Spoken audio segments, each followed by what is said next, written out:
Hi everyone, and welcome back to the channel. As you guys can see, I finally was able to get the 2020 Mustang GT on the lift. I've had these springs for a few months and I've been dying to get these things installed. I finally got some other stuff out of the way, so I can't wait to get these things on the car.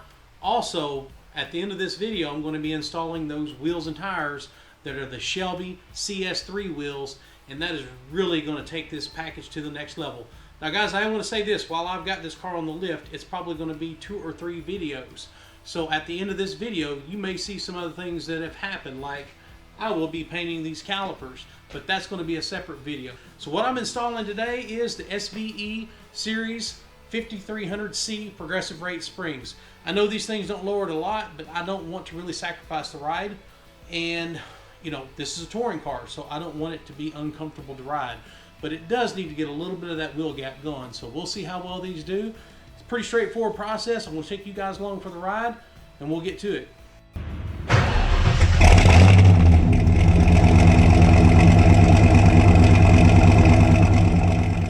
So alright boys, before we get started, I'm going to go over the tools that you're going to need for this job. Now, to be completely honest with you, I've already done one side of the car. I wanted to make sure that I showed you guys the best way that I found to do it. I also used the internet too myself. Guys, as you know, when you're working on a car, some of the most frustrating things to do is trying to figure out what combination of tools that you need to get the job done the easiest for you. So these are the tools that I used. I'll go over that real quick for the front, and then we'll get started pulling this other side apart, and hopefully it goes pretty easy. Guys, I do want to mention this.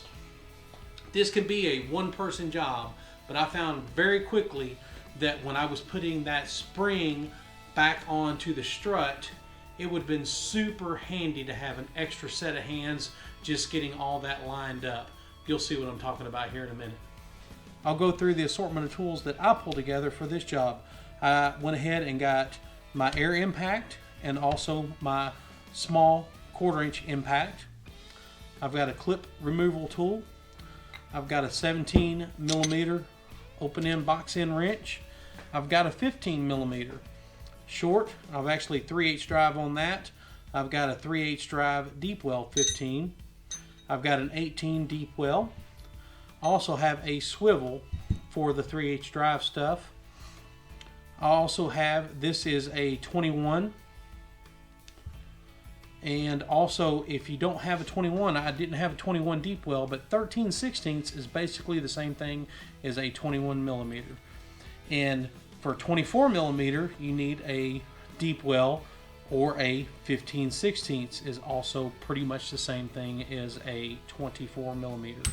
I've got my 1/2" drive ratchet, and also have my 3/8" drive ratchet, also that I picked up from O'Reilly Auto Parts, where you can go do the loaner tool program just like you can at AutoZone and other auto parts stores. You're going to need a strut spring removal.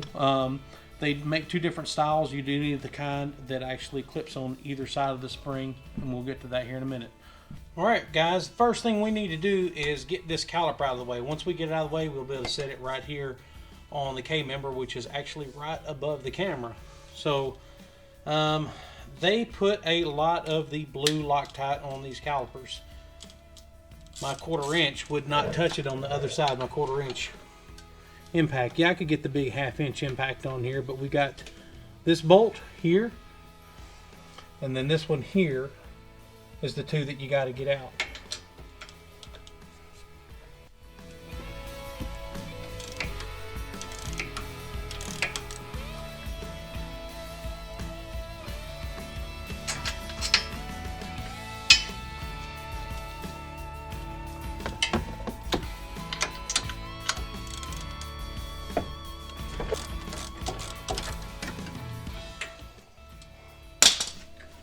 Now watch it guys, this thing's ready to just slip right off here once you get this other bolt out.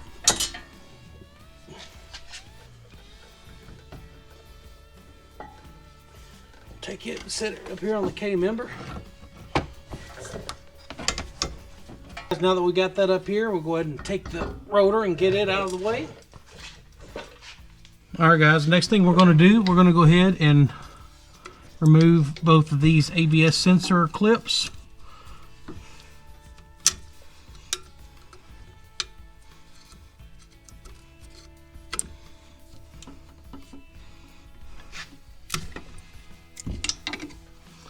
Then we got the one up here, because we're going to be taking this strut off in just a minute. All right, boys, now it's time to take these strut bolts out. These are splined on the bolt side. You're going to either have a 24 or a 15/16 on this side, and a 21 millimeter or 13/16 on this side. I did forget to tell you guys, you will need a hammer. We're not going to take the nuts off all the way just yet.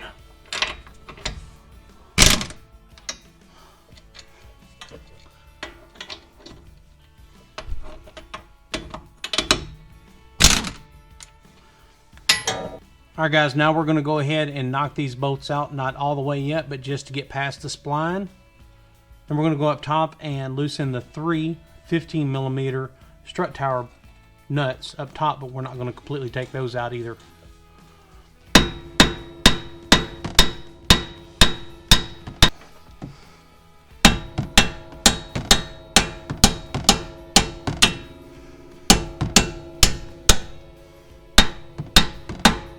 Well boys, I had to move the camera out of the way to get some more leverage. This top one and the top one on the other side was pretty hard too. Bottom one tapped out pretty easy. But you guys can see, now these are meant, because there's no threads here on the end, to be hit. But I mushroomed that sucker so good that I'm going to have to grind a little bit of that off to get the nut off. Well guys, I'm going to tell you, sometimes it's best just to go ahead and call it a night and come out the next day, because I was getting frustrated. That one top strut bolt gave me a fit, plus I mushroomed the crap out of the end of the bolt. Did get it off, went inside, back out here this morning, we'll pick it back up. Alright guys, as you see, I got both of the strut nuts off. I mushroomed the fire out of this one, ended up grinding that off just to get the nut off. I'll go ahead and clean that up some more once I get this, go ahead and kick this out the rest of the way. But right now what we need to do is go up top to the strut tower and go ahead and get those 3 15 millimeter nuts loosened, and then we'll come back down here and pop these out, and then we'll go ahead and get the sway bar end link disconnected from the strut as well.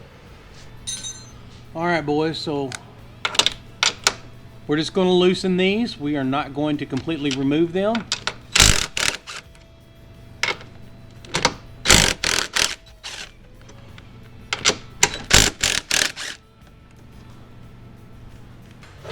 Alright, now that we've got these loose up top, now we'll go ahead and kick our bolts out.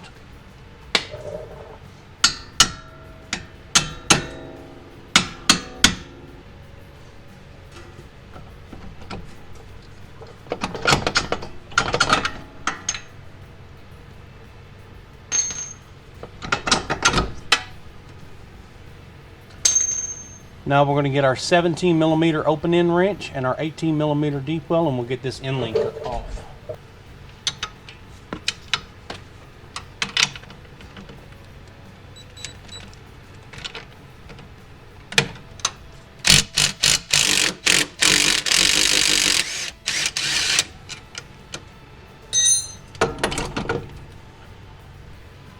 Alright guys, what I'm going to do here, I'm going to grab this with one hand. I'm going to go up top. I'm going to finish removing those 3 strut tower nuts, and we'll be able to pull this thing right on out of here.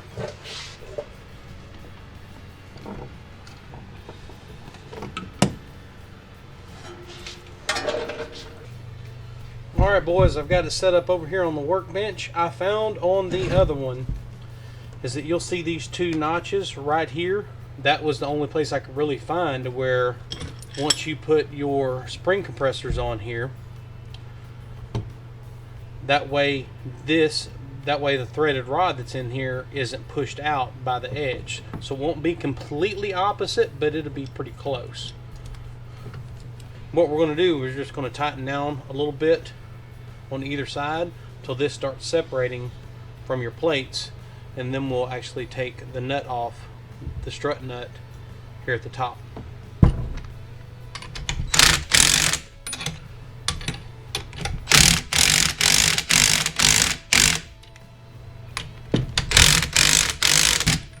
That ought to work.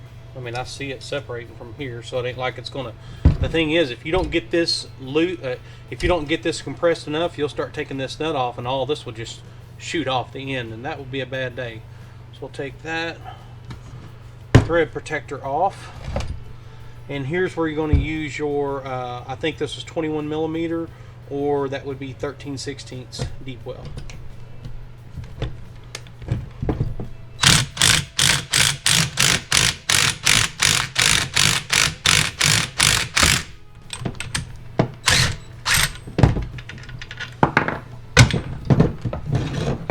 That scared me. Alright, this should all just kind of slide out of there.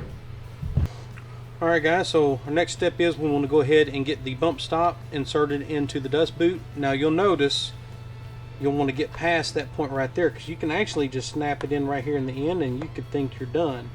If you'll look, that groove actually has to go inside this groove right here. So it's a little bit of a pain, but you work it, maybe even put a little lube in there, but it'll go.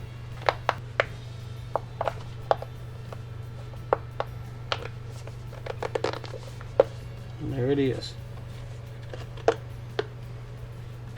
Alright, so we're going to go ahead and take this, slide this on down on our strut shaft. So now that's good to go. Now we're going to go ahead and, I think this works for just about any springs, but your spring name will face, of course, where you would read it facing up.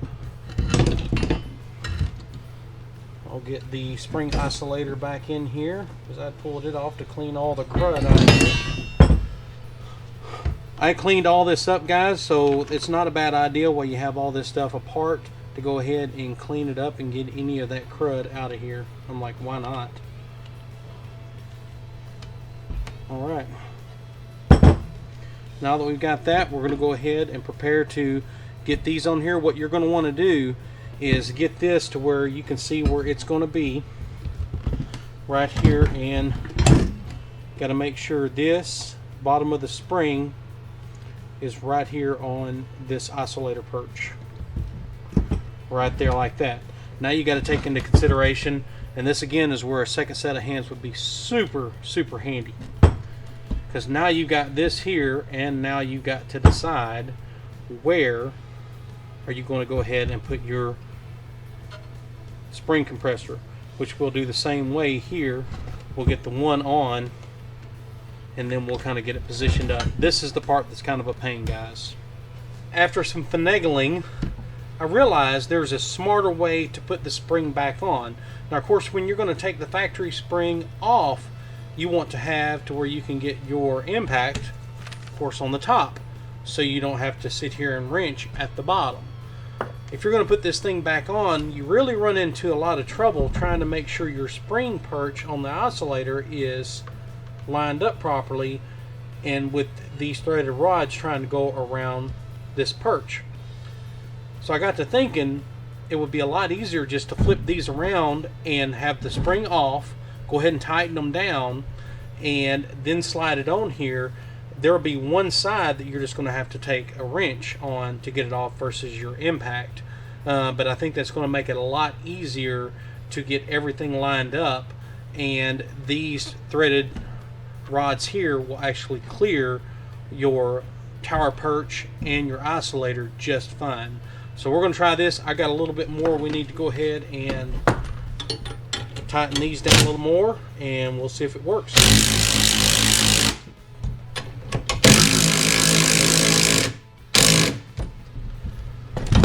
Plus, that allows you to get more of an even spacing on your spring compressors too, to where you get the spring at more of an even compression versus more like you know, more like this, and this is the way you have to do it if you're trying to get around the plate here.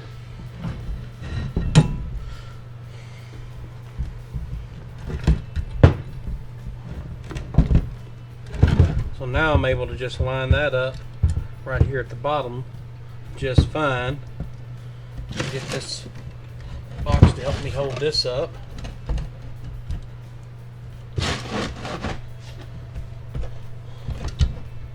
So now that's lined up.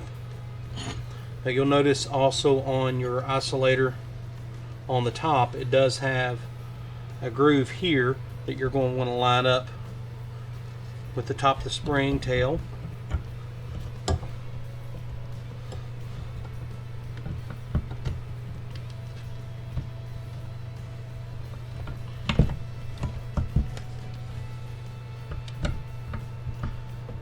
that's lined up. And I think I've got enough threads. I'm going to stand this up, guys. We're going to stand it up. Make sure everything is lined up. Spin that around, make sure we got that in there good. I am in the perch here. You don't have to worry about lining this up. This will spin because you're not going to tighten the nut down all the way right now.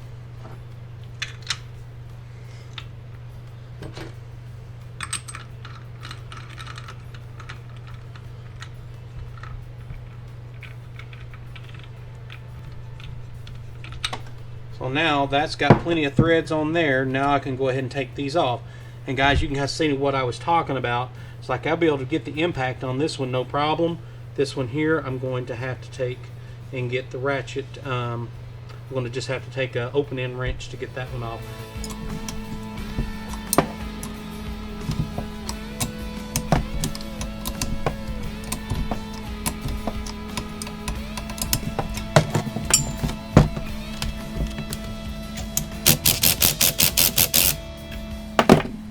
Well, boys, there she is. She's ready to rock. Let's go get it put back on. Alright guys, I'm going to slide this assembly through here and reach around from the top just like when we pulled it out. I left my nuts sitting on the top next to the strut tower, and I'll reach around and get those started.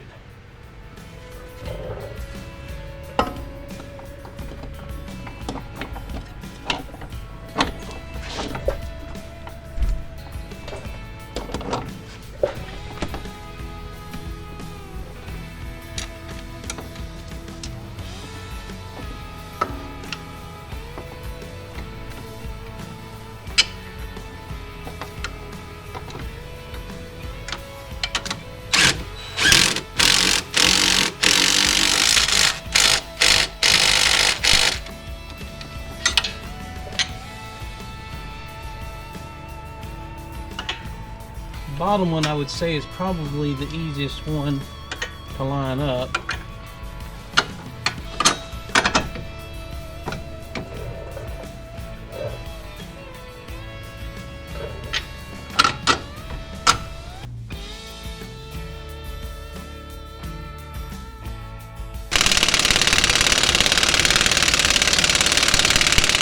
Boys, don't do what I did. I got this is actually supposed to be on this side of the sway bar end link, so I need to disconnect this end link real quick. Hopefully I've got enough slack to get it out of there easily, because crap, make sure you don't get this sucker on the other side of the end link, because then you won't be able to get, yeah, there, that's, dang, that was stupid. Now since I've got this on the other side of the end link, I can push this back into place.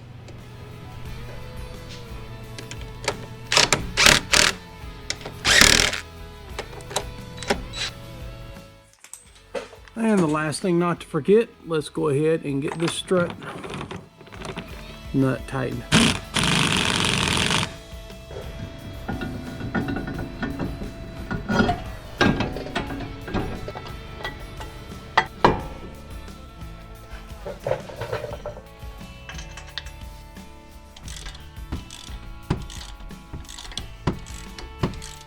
Well, there's that. Alright guys, so the fronts are on. Now it's time for the rear.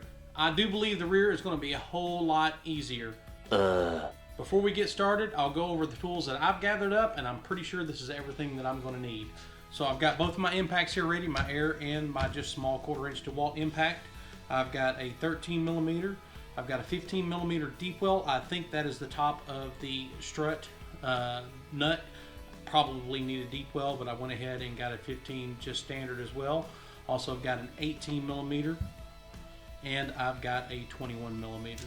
This should be all we need, I hope. If not, I'll tell you here in a few. Take the brake bracket. This is a 13 millimeter.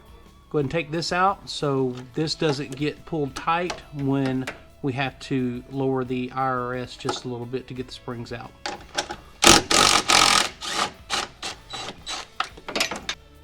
Now we're going to remove the shock mount, and those are 18 millimeter.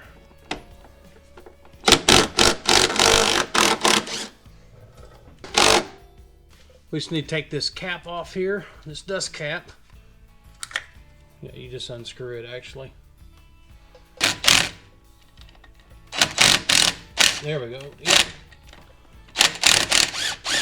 Yep. Well, I guess I'm going to go ahead and try to get at least the dust boot off. I think it will slide. Yeah. Good Lord. Ah, yeah, it'll go. Just takes a little bit of pressure. Got me a little white grease I'm going to put down here. That maybe will help. Put a little bit up there too. Get this thing slid over there. See if that helps.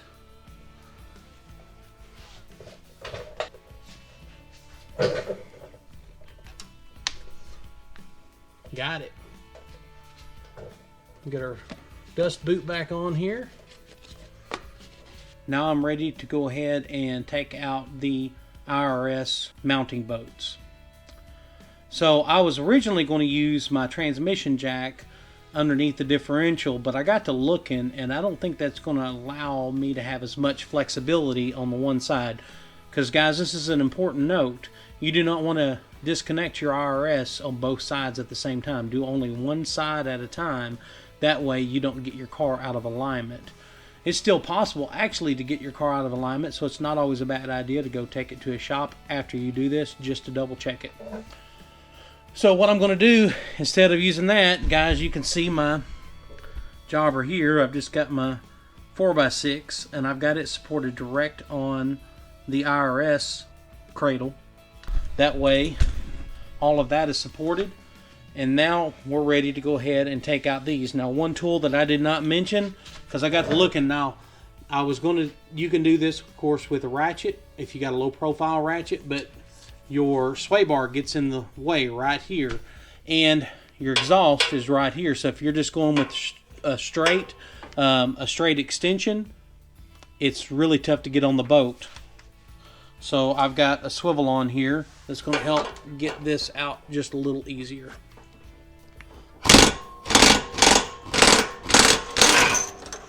Guys, went ahead and took these two 13mm bolts out right here. That way this can just hang. I might need to take that one out just a little bit more.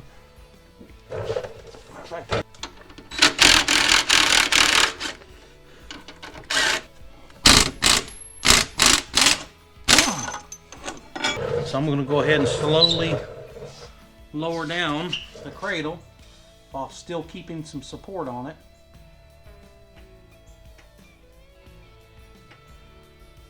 You want to go as far as you can go while still keeping support. I'm going to push this down, and then my wife is going to pull this out this way and pull the spring out, and hopefully in between the two. So if you just get positioned here.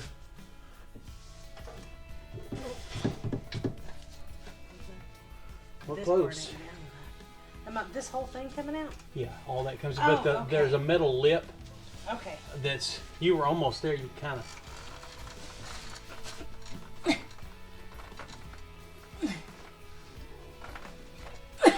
Maybe not. Well, guys, I have tried all kinds of things, and at this stage, I went ahead and pulled it out from the side right here. I'll be honest with you, this is probably not the best way to do it, but this is what I found that has worked. And now I've got Angela in here. Hopefully I'm going to be able to basically thread this out of here while her pushing down on this. We'll see if this works.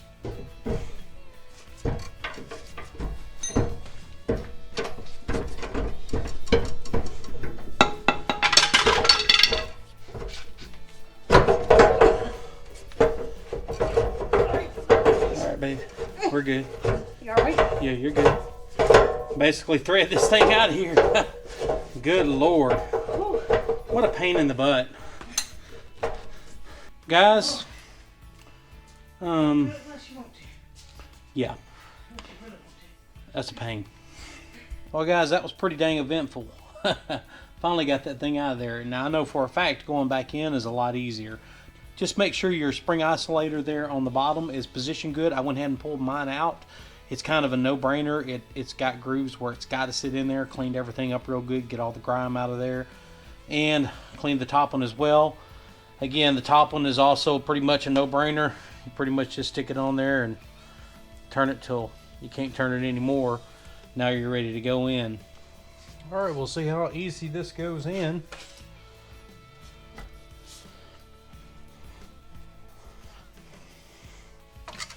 Guys, just as a check, pretty much this tail, this spring tail right here is going to be just like this going in. That'll get you lined up a little easier. You can still spin it once you get in there, and she'll be close.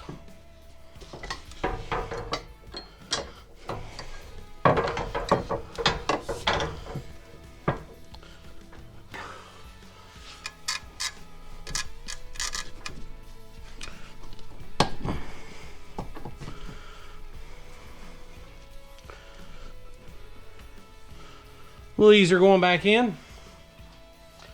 Now I'm going to go ahead and jack up the IRS cradle, and then we'll get our bolts back in.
Well, boys, go ahead and check over everything, make sure everything's good and tight.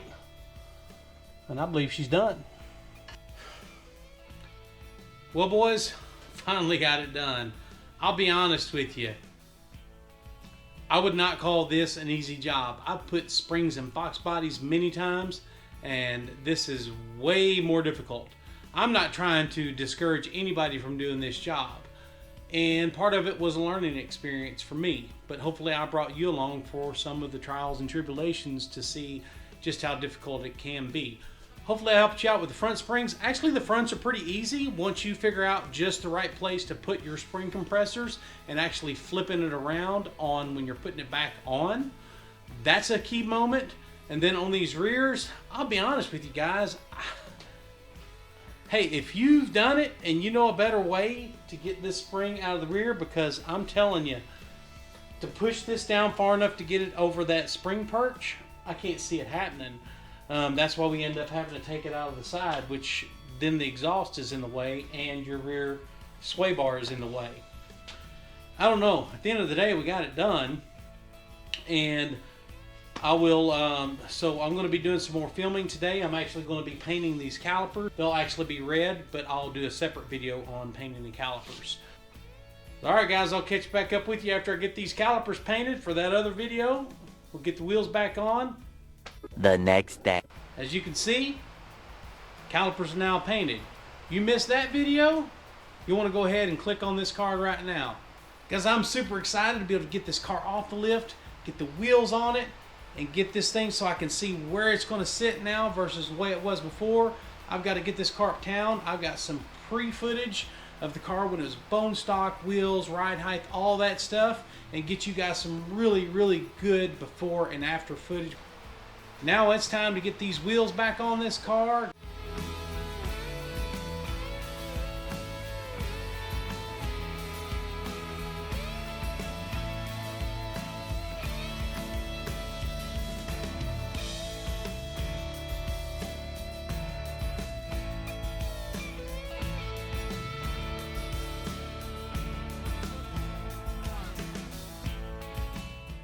One eternity later. Alright guys, I was initially going to do the reveal on this video, but this video here is already extremely long, and hopefully this video just stands alone by itself to help somebody potentially do lowering springs in their car as well. So on the next video, which will be Sunday's video, we'll do the full walk around on this car, and I'll have that before and after footage, and I'll also kind of go through everything that we are putting on this car to date. So guys, stick around for that video. Also, make sure you hit that subscribe button. Also turn on those bell notifications so you don't miss it when I upload a new video. And guys, again, thank you so much for watching. As of this video, we are well over 3,000 subscribers. I never would have guessed it. And thank you guys so much for watching, and I'll see you on the next one.